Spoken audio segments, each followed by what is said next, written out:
We present at this time the regular Sunday afternoon address of Father Charles E. Coughlin, emanating from Royal Oak, Michigan.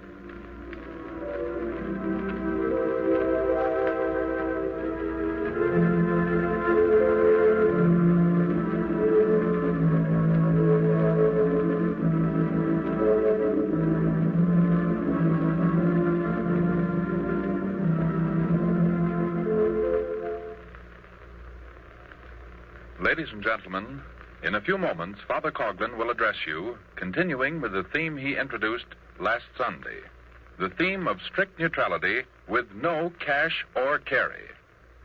There are a few announcements of importance I am instructed to make.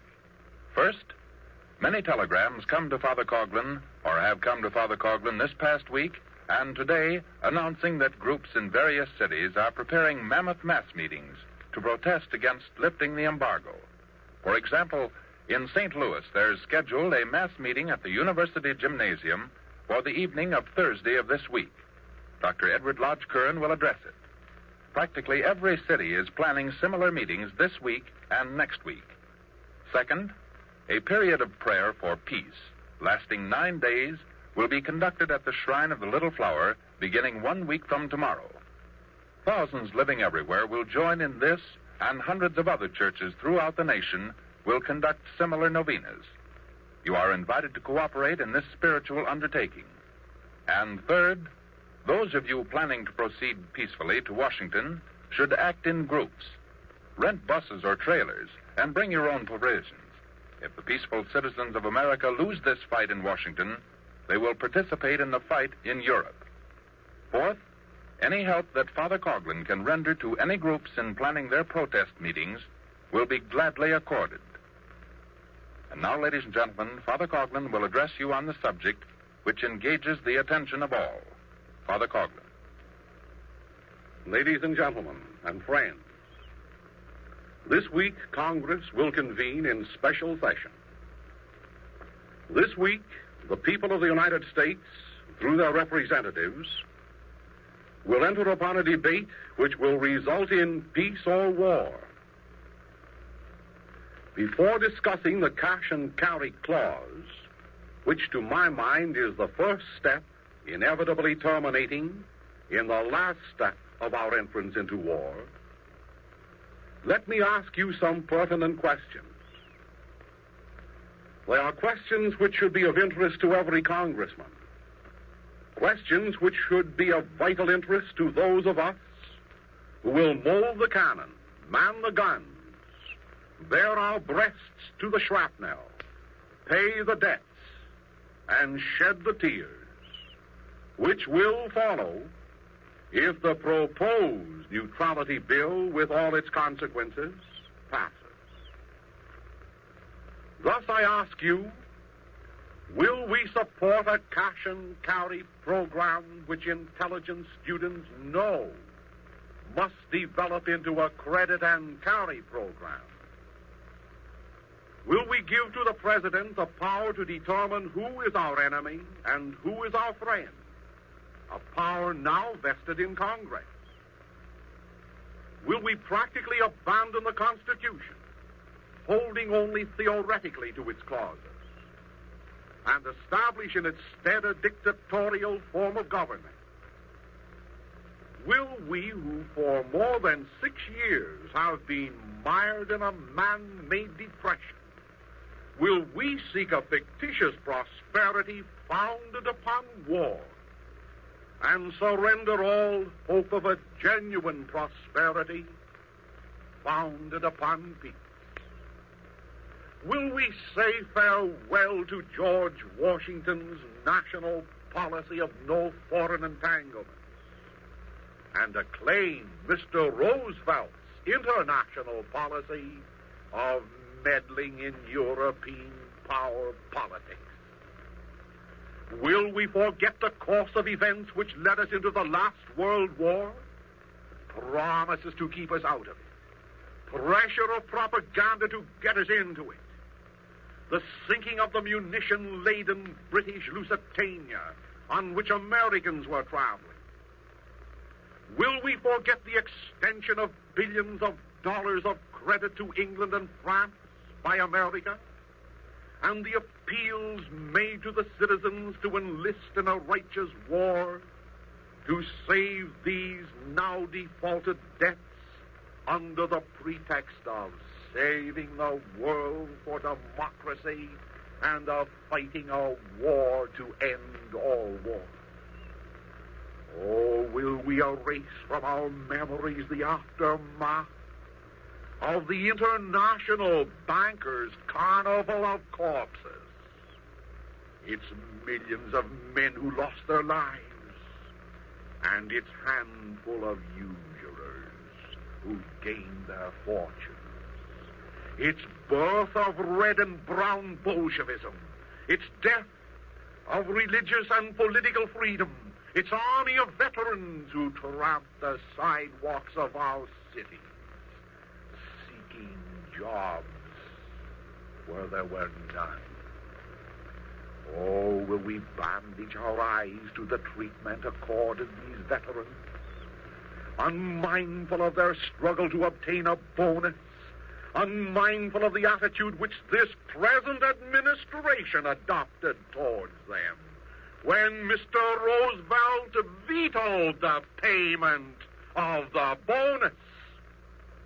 Will we deceive ourselves during the forthcoming debates with the spurious consideration that this present war is a contest between good and evil for the preservation of civilization? A civilization which was almost wrecked in 1918 by the land-grabbing, treaty-breaking, imperialistic capitalism of the English and French governments, whose representatives were the chief signatories of the wicked war-breeding peace treaty of Versailles. A peace treaty which we Americans, thank God, refused to sign because it was not in harmony with the principles of Americanism. Will we consider these and many more facts as Congress this Thursday convenes either to keep us free or to sell us into bondage to the international bankers, the international politicians, the international warmongers, and the international plunderbunds, whose spokesmen, like wolves in sheep's clothing, unctuously will try to entice us into this maelstrom of murder to stop Hitler, when it was their very policies that created a Hitler and will continue to create more Hitlers as long as they dominate the destinies of the world.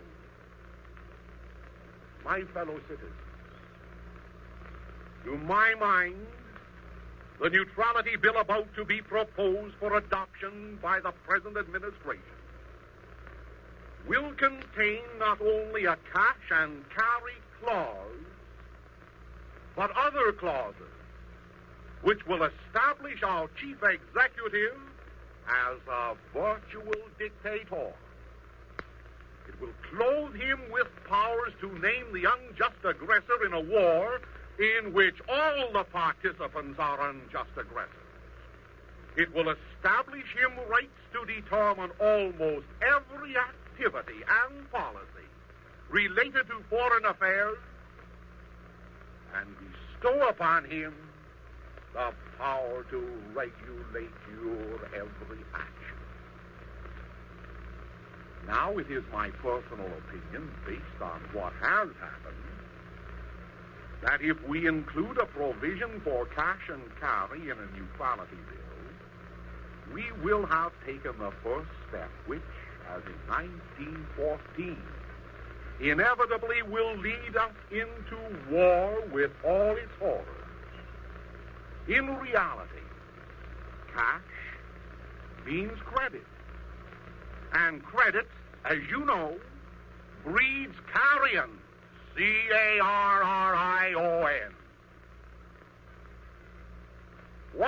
the advocates of this perilous policy so anxious to have it passed and signed by the chief executive? Oh, they will tell you that it will give work to the unemployed. Certainly it will give them work. Work in factories for 6 months, for 12 months. And then more work. Work in the trenches, killing their fellow men, and feeding the rats with their own shattered, mangled bodies. And they will tell you that it will preserve our democracy against the assaults of Hitler. But while these professional propagandists within the very precincts of government smokescreen the public with such deceit, they are preparing to destroy democracy. I repeat that statement. They are preparing to destroy democracy. And to support that statement, let me condense for you a book recently published by Leo M. Cherney, C-H-E-R-N-E. A book which bears the sanctioning forward of no one other than Louis Johnson, the Assistant Secretary of War. Ponder, therefore, upon these disclosures. If the American people go into another war, so this book indicates, with the sanction, I insist, of the Assistant of the Secretary of War, if this country goes into another war, our citizens must expect to live under a form of regimentation unparalleled in the history of the United States or any other nation. Voluntary enlistment will be tolerated for a few months only, and then conscription will follow. Those who do not fight will be told where to work and how to work. Their wages will be regularized by the government, as is done in Germany and Russia today. Travel within the country will be prohibited to all workers without specific permission from the government. Women and children, this point is important.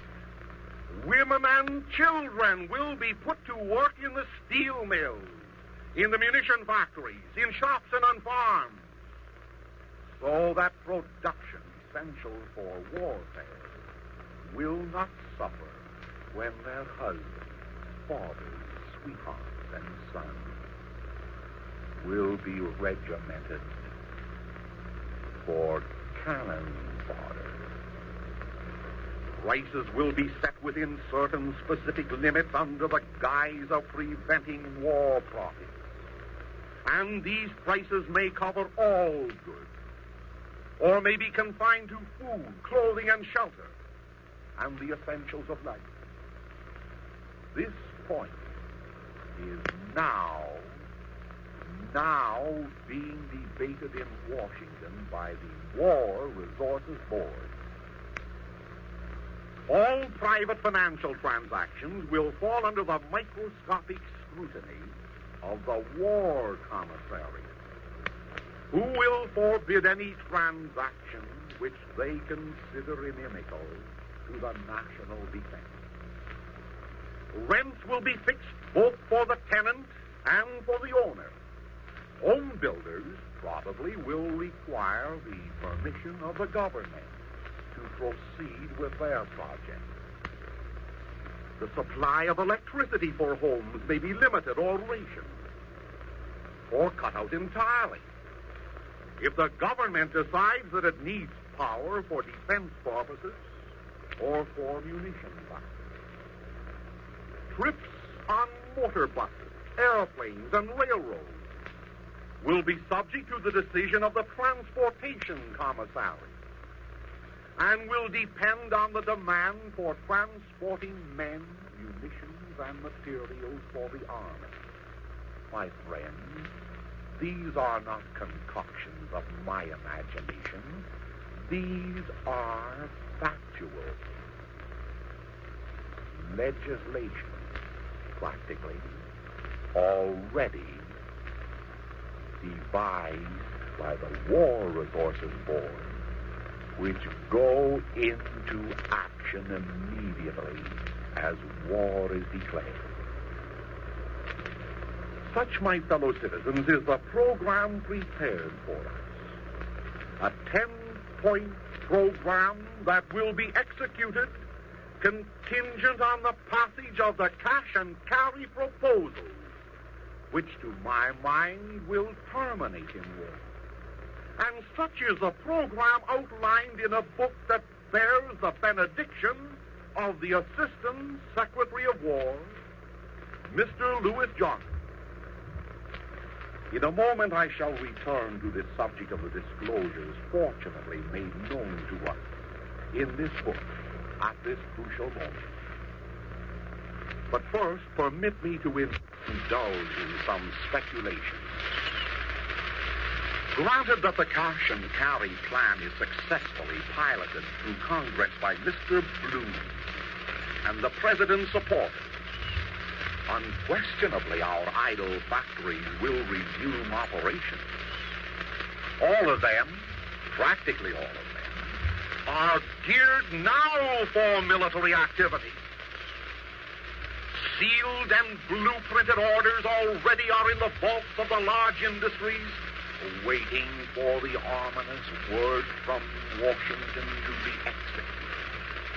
All day, yes, and far into the night, flares will burn, wheels will spin, furnaces will vomit forth their smoke, lathes will screech the swan song of liberty, mounds of shrapnel will pile high, finished products for destruction will be marshaled at railroad sidings, and long lines of freight cars will bundle their cargo of death to the seaport. And waiting to receive this cargo will be British ships and French ships, ships from Turkey and Greece, ships from the Netherlands probably, ships even from the landlocked Balkans possibly, ships flying flags of foreigners, ships, however, that were bought and paid for with American credit, ships upon whose decks ride the ghosts of world despair and the demons of dissolution. Oh, but there will be no German ships, no Russian ships, no ships flying the hammer and sickle or the brown swastika. Meanwhile, factories will swallow in their sweat caverns the idle, exploited men and women and children of America. Men and women and children who believe the war-mongering promises that we will not enter completely into this conflict, just as did their parents in 1916 believe another war-mongering promise. But suddenly a factory in Detroit will be sabotaged. Pittsburgh will announce that a steel mill has been dynamited. New York and Baltimore will rock to their foundations when a boat laden with TNT will be shattered to atoms. Incidents will occur. Then notes will be written to Hitler, to Stalin. Convenient spies will be captured. Headlines will stir up the population, telling them that German and Russian agents are at work in our midst.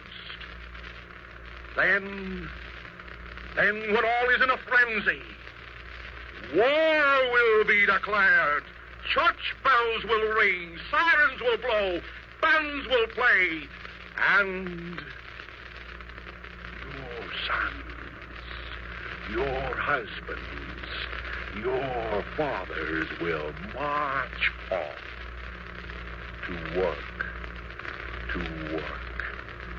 feeding the rats in the trenches of land. Are there not thousands of hired Stalinites in our country? Are there not thousands of brown Hitlerites dwelling amongst us? Have they not already demonstrated their intents and purposes? When their enemies are being fed and armed and equipped by an American government whose stabilization fund, whose sympathies, whose factories, whose policies were utilized to favor Britain and France, will not these Stalinites and Hitlerites, these enemies within our gates, produce the necessary incident to do in 1939 what was done with the Lusitania, preceding our entrance into the last World War. Oh, then a government promised to keep us out of war. But all promises sank to the bottom of the Atlantic with the Lusitania. Promises today are no better than promises of yesterday. They, too, will evaporate into thin air with the smoke arising from an incident. To keep us out of war, let us keep from taking the first step which leads to war. Keep away from cash, which means credit. Credit in printing press dollars, which England is turning out by the millions today. Printing press dollars, which our government is willing to accept for destruction, although it refused to use printing press dollars for American prosperity and construction. Printing press dollars which will be surely repudiated following this war, just as surely as the printing press debts were repudiated after the last war. Oh, keep away from this crimson credit.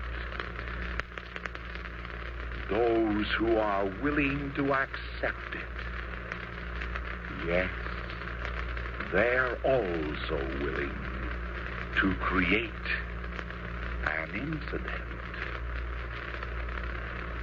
Did I say that it is an idle speculation to consider these things? Is it an idle speculation when you remember the millions of anti-American communists, Nazis, and their fellow travelers who dwell amongst us? Is it an idle speculation when you remember their activities just as recently as the date of the Spanish Civil War?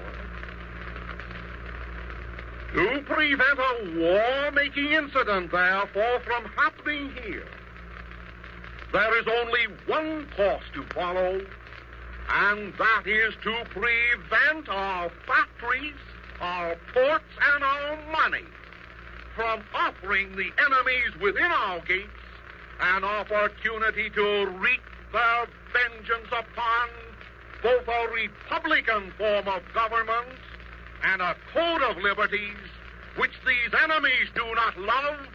Shall we risk our Americanism and our Christianity, therefore, for the blood profits to be gained by the internationalists? Most certainly, the internationalists want world revolution, and they want it here in America. They know that once Americans are catapulted into the program of merchandising murder for Europeans, dictatorship and war will follow. And when the war will terminate, They also know that American soldiers who return from their bloodbath will join with the radicals to overthrow a government that was responsible for their sufferings, setting up in its place a proletarian mob rule dedicated to at least one principle: the principle of no more wars, no more cannon fodder for the internationalist plunder fund. But let me turn back to the book which describes how we will be regimented upon our declaration of war. A book, may I remind you again, whose preface was written by the Assistant Secretary of War. A book which outlines the actual, not the proposed, the actual plans already adopted by the Army and Navy. The editor of the Atlantic City Press last Sunday wrote as follows in commenting upon the contents of these plans. Said he, "The specifications for these sweeping controls of everyday life are laid down in two broad plans. One covering mobilization of industrial resources, the other, mobilization of manpower. Today, these are only plans, if you will. They cannot go into operation until Congress passes legislation, or the President proclaims them in effect under the war powers the Constitution gives him. But they have been worked out gradually by the Army and Navy departments ever since the World War ended." Mr. Charney, the author of the book, observes that war presents little time for parliamentary quibbling, and there is little doubt that shortly after M-Day, Mobilization Day, but M stands for Murder Day as far as you're concerned, these, the plans here discussed, will be effectuated almost in exact detail. In justification of such dictator-like plans for a democratic country, Assistant Secretary of War Mr. Johnson says in his foreword, quotes, "Modern war has become not only a conflict of soldiers, but of economic systems. And other things being equal, the timely and effective mobilization of industry and control of economic resources will determine the final outcome." The book emphasizes that the plans are designed to correct the mistakes of the last war. In the World War, pardon me, in the World War, months were spent in raising volunteers by appeals to patriotism. When that failed to raise the required forces, a draft was instituted. Because of the way the whole thing was handled, the trenches received thousands of men who would have been more useful in wartime industry at home. But under the plans for the next war, only 2 months will be allotted to voluntary enlistment, and that only because it takes about 60 days to set the draft machinery moving. Thus, the first draft will call men between 21 and 31 years of age. There are somewhere between 10 and 12 million of these in this country, but about 6 million of them will be deferred from the fighting service for a greater or less period of time. The second draft, if it becomes necessary, will call men between 31 and 45 years of age. Nothing is said about being married or unmarried. These number 13 million and are subject to the same deformity, namely, being more valuable as managers or directors of key industry, being clergymen, ministers of the gospel. As in the World War, the draft will follow the lottery system. Deferment will be decided on a local basis by boards of your own fellow citizens. And those who are deferred will be told where they shall work and at what wages. That's what the next war will be like if the United States comes to it. If America is to retain a neutral peace, warns Mr. Charney, whom I'm still quoting, this peace will be paid for in heavy loss of business, with the resultant depression of domestic activity. And this, in turn, will result in a move on the part of business to force the repeal of the Johnson and Neutrality Act, thereby permitting America to reap the supposedly rich harvest of foreign gold. If this campaign succeeds, we will be on the same road we traveled in 1914 to 16. And after 1916 came 1917, unquote, with the preface by the Assistant Secretary of War. 1917. Yes. 1920. 1927 and 29. And the market class rise. And 1933, when our hopes were so buoyed up by a promise to drive the money changers from the temple. 1933 to 1939, when we patiently waited for that reform to mature. And it was non-existent. All those were years, interminable years, watching bonuses paid to industry, watching banks being bailed out, watching an uneven struggle for honest American men to remain honest, to remain aloof from the temptations of the radical. All these were years of grief, when bonuses were withheld from the war land.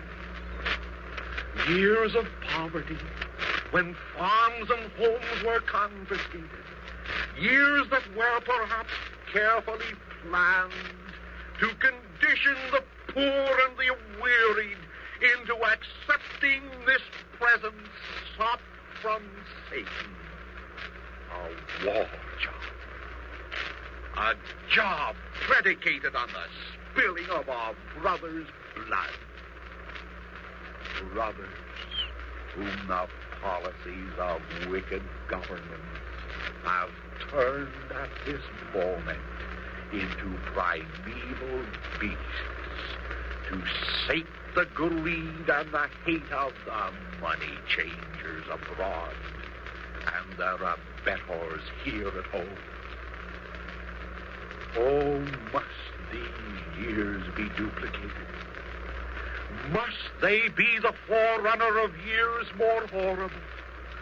Years in which the little children who are playing in the hallowed sun this beautiful day, years in which these grown-up children will forget the sun, forget the liberties, forget the stars and stripes, forget the dream of prosperity and happiness that is ours, and forget their God as they stand with bowed heads and broken spirits to chant the International.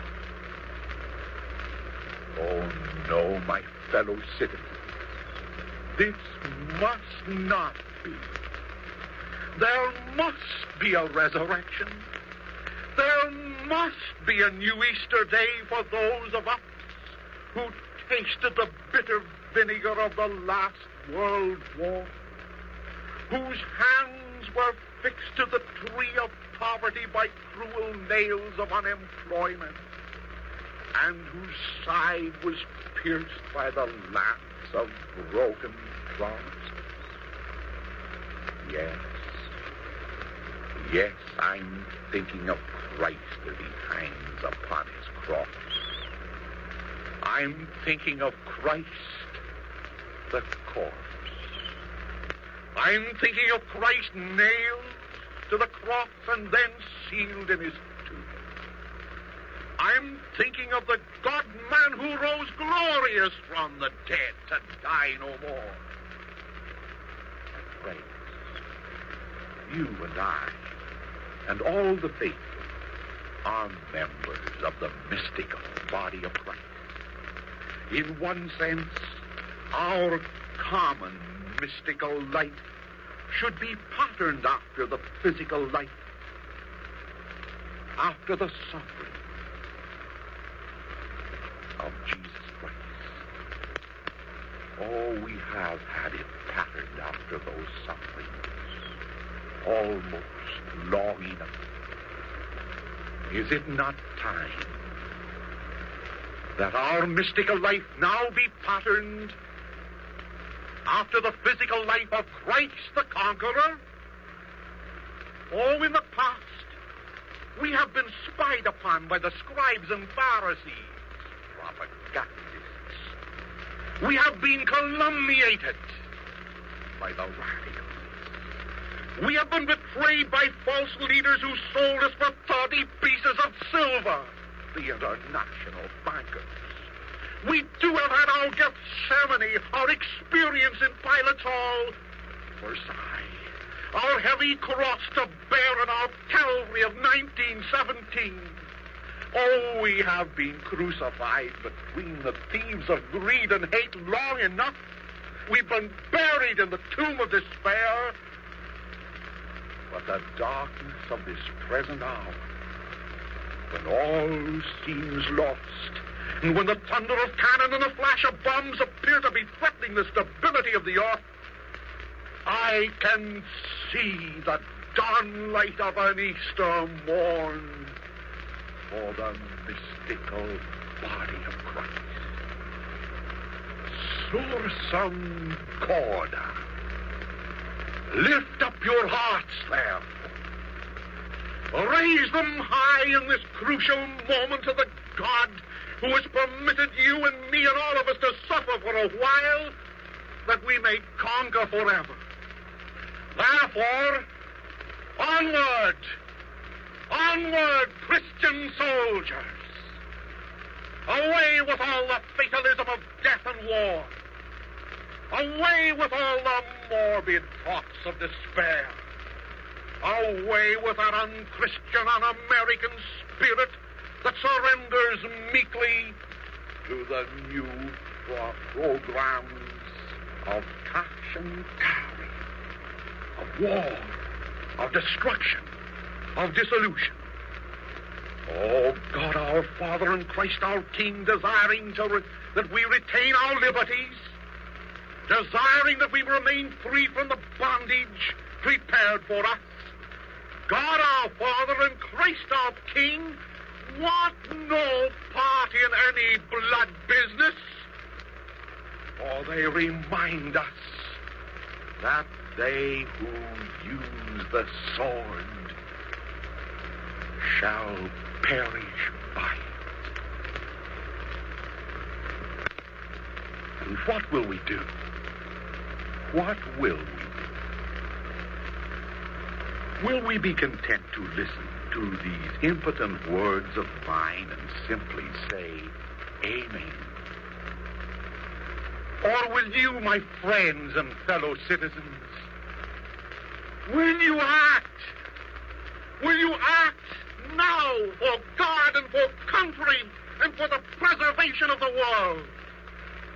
Next week may be too late. This week finds the future of America and Europe and all civilization hanging in the balance. Congress convenes next Thursday. Congress holds in its hands our temporal future, our liberty, and our Christian Americans. Oh, Congress is so hard-pressed by the advocates of cash and carry. Only a small group of congressmen at this moment support our views. Congress needs your help now more than ever. Congress is waiting for you to offset the power of the money changers, the prestige of the internationalists, and the persuasiveness of their time-solving spokesmen. What will you do, gentlemen? Will you strike a blow for God and country? Or will you accept the verdict of war that is morally sure to follow in the wake of catch and carry? You mothers of America, mothers of the sons and daughters, mothers-to-be of future generations, what will you do? Are you content to grieve, to shed tears at the prospect of this horror? Or are you prepared to strike your blow for God and country and for the children whom you have suckled or will suckle at your breast? May I read a word for you, which I received today from Mrs. Paul Rylander of Baltimore. A challenging letter to the mothers and maidens of America. She says, I am taking the liberty of writing to you because I consider that you, as a man of God, are naturally opposed to the inhuman and senseless slaughter of the very flower of the young American manhood. We mothers, we're trembling at the very brink of being drawn into this awful inferno that today blackens the skies of European civilization. Why should America again be a pawn on the insane chessboard of foreign politics? Did we learn nothing from the Holocaust of 1914? It was my privilege to be in France and England some 7 years ago. Oh, poor France. With billions of gold in her vaults over and above that excellent and expensive piece of engineering, the Maginot Lines. Billions for war and bloodshed, but not 1 franc for peace and for Uncle Sam. If we are not exceedingly wary, we'll be left bearing a burden. Neutrality, embargoes, words. Neutrality with the door left open for the garnering of blood-smeared dollars. The anguish and heartbreak of millions for the enrichment of a few. Oh, what a convenient coverage, Father. What a convenient coverage war would prove for the wasteful incompetence of the American administration. In a few days, Congress will meet. God help us, anything can happen. But must we mothers who have borne these sons remain tearfully inarticulate while the dripping, menacing hand of war reaches ever nearer to our hearts? We women have the right to be heard. Why can't we make it count for something? We stand for the conservation of life, not its destruction. I've talked with scores of mothers in the past few weeks, and they are all united in their attitude. They are agreed that if we are attacked, they would give their sons with Spartan fortitude, and like the poor, plucky Polish women, they themselves would help man the gun. But we women of Maryland, of ourselves, can do nothing without the rest of the country. If through the length and breadth of these United States all the churchwomen would band together, thoroughly canvass their respective communities, and get the support of their constituents, I believe Washington would be forced to sit up and take notice. Women are always and unalterably opposed to war. Well, then, if that is so, instead of wasting their energies in tears, why can't the womanhood of America rise up and outlaw war? Present a solid flank against conscription and cash and carry. The gods of war would be seriously embarrassed. It would be the choice of bullets or ballots, not a petition. This is no time for petitions, but an ultimatum. Yours very truly, Mrs. Paul Rylander, membership chairman and hostess of the National League of American Penwomen and relative of the late Cardinal Gibbons. I wonder if this good mother's word sounds a receptive chord in the hearts of you mothers and you maidens in this audience. Instead of asking that you will do something about this thing, for God's sake, do something about it. Do it in your neighborhood, your club, your school, your office. And realize that there is a contest on here at home. Wall Street against Main Street. Brokers are predicting war within 6 months. Foreign gold and foreign speculators are in our midst. They're gambling on war as they overrun our domestic markets. How are you wagering, Mr. or Mrs. American citizen? Will Wall Street win as it always has won? Will Main Street lose as it always has lost? If the foreign speculators get the cash, will your boys and husbands and sweethearts carry the guns? Of this contest, this financial contest, few of you are aware. While the nation's emotions are aroused over the attempt to embroil us in war through the medium of cash and carry, it is unaware of the financial drama being played upon the boards of Wall Street. England and France and Germany, yes, Germany, through neutral channels, having taken positions in our stock and commodity markets, sold their holdings during the past 2 weeks of a rising market, thereby realizing profits running into the billions of dollars. You didn't know that. And for what purpose? The answer is brief.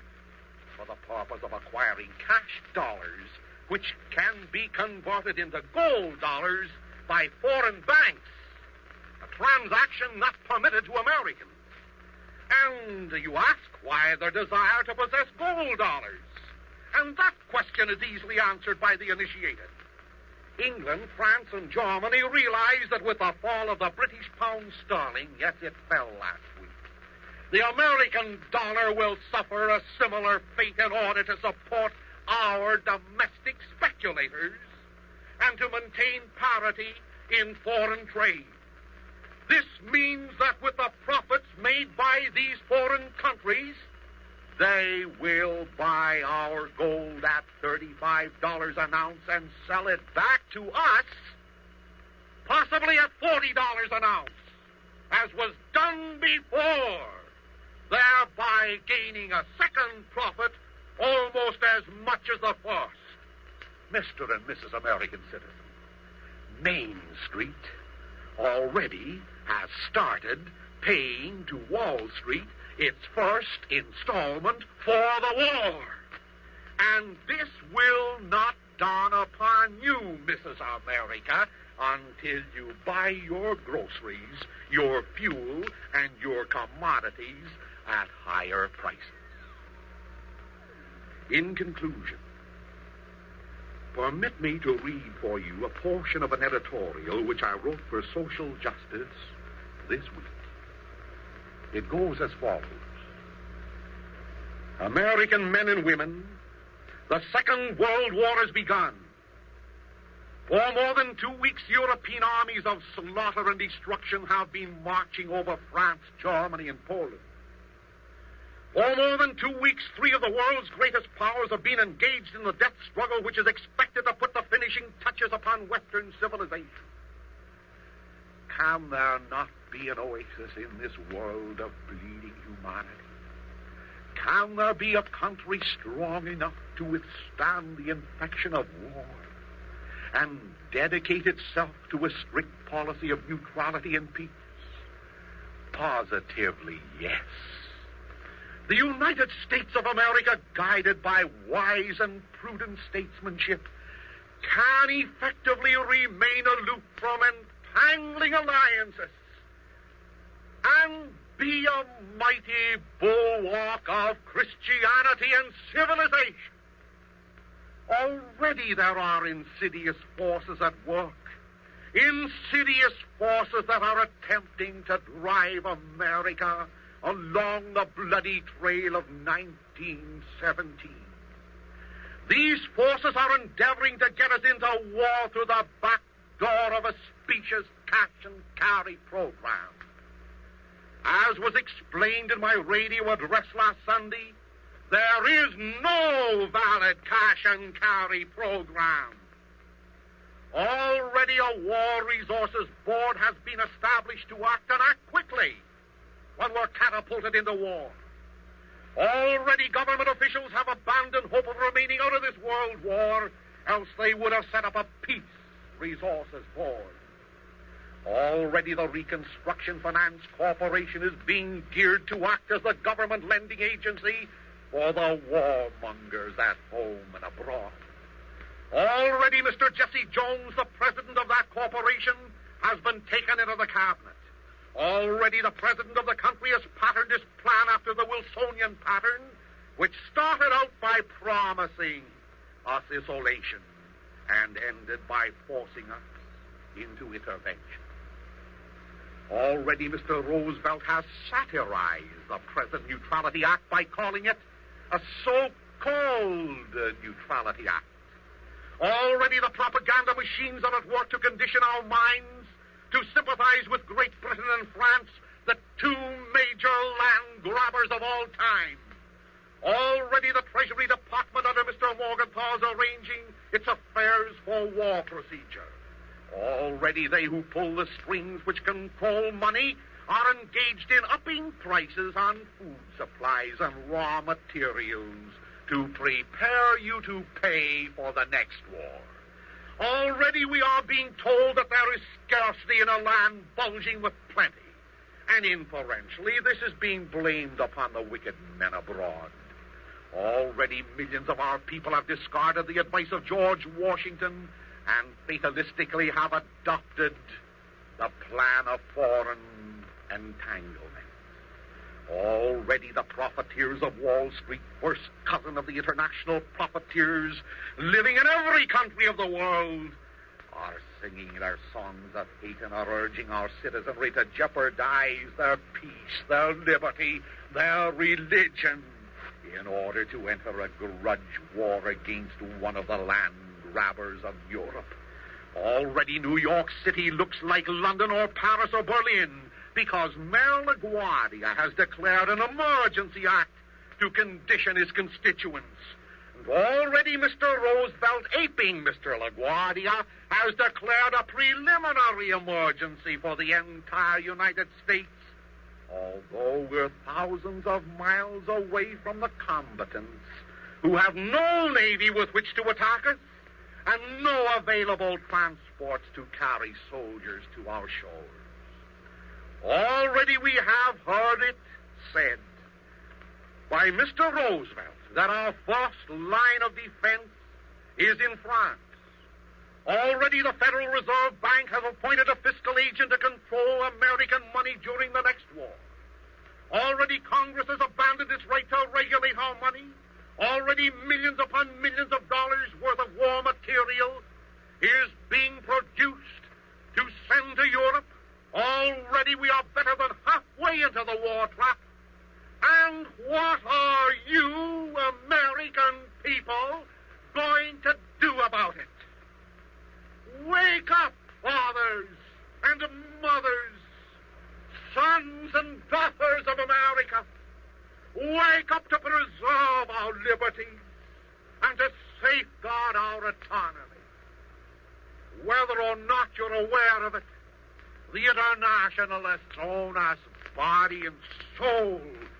They'll have their Uncle Shylock, as they called us since 1918. They'll have Uncle Shylock's sons fight their battles, rot in their trenches, and pay their bills. And what are we doing about this entire rotten business? What are we doing? My friends, organize your neighbors, your family, your club members, your fellow citizens. Not only petition your congressman to keep strict neutrality, but demand that he and his family get out with you to march on Washington in the greatest peace demonstration of our entire history. Yes, organize your army of peace. Organize it in every ward, in every city, in every state. Organize for peace demonstrations this week. You and your fellow citizens can keep us out of war if you have the courage to act now. And you can find some member of the American Legion or of some other organized group of soldiery who can lead you in your peaceful demonstration. Those who cannot arrange to send a group to Washington and thereby directly petition their senators and their congressmen, they too must play a part. Upon them, I call upon to write individual letters to their representatives and senators this week. Petitions, bear in mind, of a general nature are not worth the paper they're written on. Individual letters alone are valuable. I call upon those of you who can afford it to send hundreds of thousands of telegrams to your congressman. I call upon you in the spirit of Paul Revere to organize a no-cash and a no-carry parade and meeting of protest. Let Paul Revere ride again. I call upon you in this testing time to show America that we are still believers in George Washington. God bless him, no foreign entanglement. And to indicate to the War Department that their carefully prepared plans of regimentation are not meant for the free citizens of these United States. Thus, my friends, act today, this week. Thus is born a crusade for peace. March on, carry on for God and country. God wills it. God bless you. Mass action means mass success. Inaction means positive defeat for our ideals of Americanism and Christianity. Act this week. Act as one solid citizenry. The international bankers are against you. To oppose them is to oppose the sinister forces responsible for the European war, for the Treaty of Versailles, for the generation of Stalin and Hitler, and for the oppression of innocent millions in the world. America must keep out of war. America must keep out of the blood business. Make sure that your representatives really represent you and not the plunderbuns who exploit you. Act this week. Act forcefully, peacefully, and determinedly. Else your liberties are gone. Your property becomes an idle dream, and your Christianity will meet the same fate accorded to it in every other dictatorial country. Write to Father Coughlin for a copy of today's address.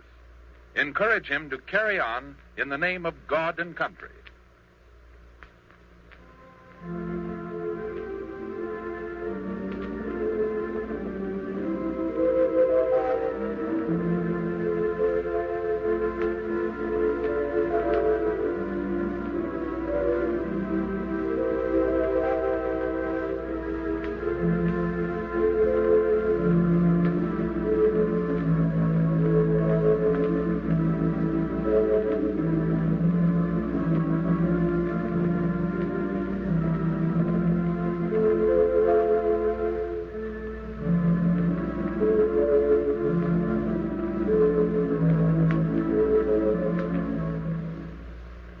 This is your announcer, Franklin Mitchell, asking you once again to write directly to Father Coughlin at Royal Oak, Michigan, for a copy of this Sunday's address, and to join us again next week at this same time.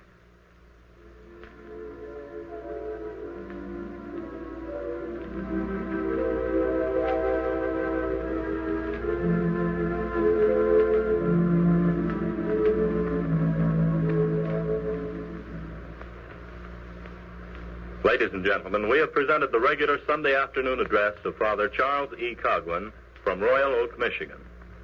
Statements made and views expressed on this program are made on the sole responsibility of the sponsor and do not reflect the views of this station, its management, or personnel. Father Coughlin came to you as a presentation on your dial at 1250 kilocycles.